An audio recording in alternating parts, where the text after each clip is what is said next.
ஒருத்தரோட அடையாளம் அவங்களுக்கு கிடைக்க வேண்டிய மரியாதையை தீர்மானிக்க முடியுமா? இது பல தலைமுறையா தொடர்ந்து நடந்துட்டு இருக்கிற ஒரு கண்ணியத்துக்கான போராட்டத்தோட கதை.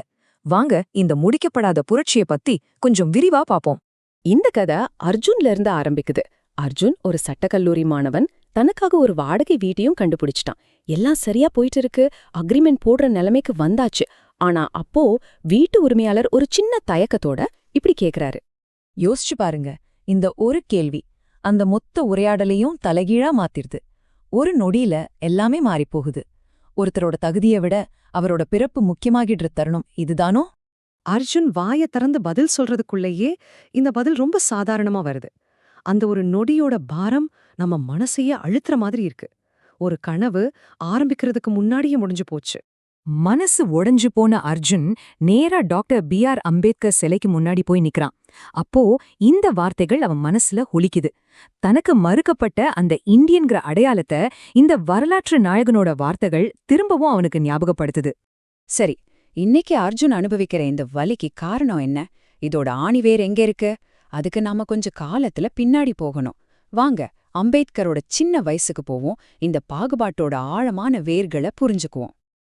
இது வெறும் வரிகள் இல்லைங்க, இளம் அம்பேத்கரோட மனசுல குத்துன முட்கள்.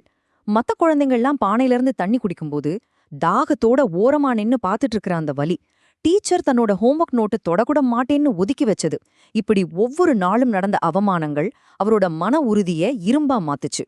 அடக்குமுறையோட சின்னமா இருந்த அந்த தண்ணீர் இப்போ அதிகாரம் மற்றும் மாற்றத்தோட சின்னமா மாறுது. பாருங்க, இது அவரோட தனிப்பட்ட வழியையும் நம்ம தேசத்தோட தலையெழுத்தையும் இணைக்கிற ஒரு சக்தி வாய்ந்த பாலம். அம்பேத்கரோட தனிப்பட்ட வழி எப்படி ஒரு தேசத்தோட தலையெழுத்தையே மாத்திர சக்தியா மாறுச்சு? இப்போ இந்திய அரசியலமைப்பு சட்டம் உருவான அந்த வரலாற்று பக்கங்களுக்குள்ள போலாம் வாங்க. அரசியல் நிர்ணய சபையில அம்பேத்கருக்கு எதிர்ப்பு சாதாரணமா இல்ல, ரொம்ப கடுமையா இருந்துச்சு. ஆனா அவரோட வாதங்கள் அது ரொம்ப சக்தி வாய்ந்ததா இருந்துச்சு. சமூக ஜனநாயகம் இல்லாம அரசியல் ஜனநாயகம் வாழ முடியாதுன்னு அவர் சொன்ன வார்த்தைகள் எவ்ளோ ஒரு தீர்க்க தரிசனமானது பாருங்க. சமூகத்துல சமத்துவம் இல்லைன்னா வெறும் ஓட்டுரிமை மட்டும் உண்மையான விடுதலையை தராதுன்னு அவர் அப்பவே அடிச்சு சொன்னார். அம்பேத்கர் நம்ம அரசியல் அமைப்புல பொறிச்ச 3 முக்கியமான தூண்கள் இதான்: சமத்துவம், சுதந்திரம், சகோதரத்துவம். இது வெறும் வார்த்தைகள் இல்லைங்க, பல 100 வருஷ அநீதிக்கு ஒரு முற்றுப்புள்ளி வச்சு ஒரு புது சமத்துவமான இந்தியாவை உருவாக்குறதுக்கான ஆன்மா. இந்த ஒரு மேற்கோள் போதும் அவரோட பார்வை எவ்ளோ விசாலமானதுன்னு புரிஞ்சுக்க. அது அவரோட சொந்த அனுபவங்களை மட்டும் பத்தி பேசல, சமூகத்துல இருக்கிற ஒவ்வொருத்தரை பத்தியும், குறிப்பா பெண்களோட முன்னேற்றத்தை பத்தியும் பேசுச்சு. சரி, கதை இப்போ மறுபடியும் அர்ஜுன் கிட்ட வருது. அம்பேத்கர் செதுக்கி வச்ச அந்த சட்டத்தை இப்போ அர்ஜுன் தனக்கு நடந்த அநீதிக்கு எதிரா எப்படி ஒரு ஆயுதமா பயன்படுத்துறான் வாங்க பாக்கலாம். அரசியலமைப்பு புத்தகத்தை புரட்டிட்டு இருக்கும்போது அர்ஜுன் கண்ணுல இந்த ஒரு விஷயம் படுது. சரத்து 17. தீண்டாமையே எந்த வடிவத்துல செஞ்சாலும் அது தப்புன்னு சொல்ற இந்த ஒரு சரத்து, அது அவனோட விரக்திக்கு ஒரு பதிலா அவனோட போராட்டத்துக்கே ஒரு புது நம்பிக்கையா மாறுது. கோர்ட்ல அர்ஜுனோட குரல் ரொம்ப நம்பிக்கையோட ஒலிக்குது. அன்னைக்கு பாதிக்கப்பட்டவனா நின்னுட்டு இருந்தவன் இப்போ தனக்கான அடிப்படை உரிமைகளுக்காக சரத்து 14 மற்றும் 17 காட்டி போராடுற ஒரு மனுதாரரா நிமிர்ந்து நிக்கிறான். இப்போ அவனோட குரல்ல சட்டத்தோட பலம் இருக்கு. நீதிபதியோட தீர்ப்பு ரொம்ப தெளிவா உறுதியா வருது. இது சட்டத்தோட வலிமையை உறுதிப்படுத்துது.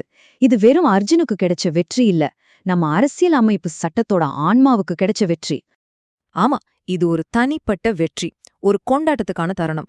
நீதியோட சுத்தியல் ஓங்கி அடிச்சிருக்கு, அரசியலமைப்பு அதோட வாக்குறுதிய நிறைவேற்றிருக்கு.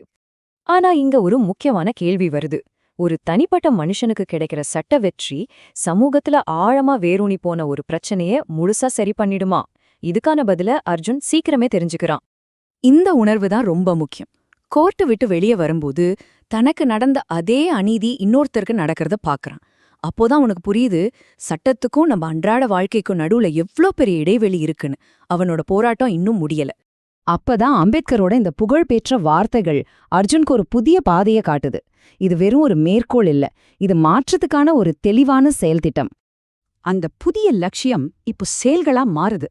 மக்களுக்கு அவங்களோட உரிமைகளை பத்தி சொல்லிக் கொடுக்கறது, அநீதி நடக்கும்போது அதுக்கு எதிரா தைரியமா குரல் கொடுக்கறது, அப்புறம் மாற்றத்துக்காக எல்லாரும் ஒன்னா சேர்ந்து நிக்கிறது.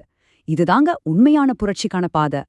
சமூக நீதிக்காகவே அர்ப்பணிக்கப்பட்ட ஒரு வாழ்க்கையோட தத்துவத்தை அம்பேத்கரோட இந்த ஒரு வரி ரொம்ப அழகா சொல்லுது. நம்ம வாழ்க்கை எவ்ளோ நீளமா இருந்துச்சுன்றதை விட எவ்ளோ அர்த்தமுள்ளதா கொப்பதா இருந்துச்சுன்றதுதான் முக்கியம். இதுதான் இந்த முழு கதையோட மையம். அரசியலமைப்பு சட்டம் நமக்கு உரிமைகளை கொடுத்துடுச்சு, அது மொதப்படிதான். ஆனா உண்மையான வெற்றி எதுல இருக்குன்னா, அந்த கண்ணியத்தை, அந்த மரியாதையை நம்ம சமூகம் ஒவ்வொருத்தருக்கும் கொடுக்கறதுல தான் இருக்கு. இந்த புரட்சி இன்னும் முடியல, தொடர்ந்து நடந்துட்டே இருக்கு. இப்போ கேள்வி என்னன்னா, இந்த தொடர் போராட்டத்துல நம்ம ஒவ்வொருத்தரோட பங்கு என்னவா இருக்க போகுது?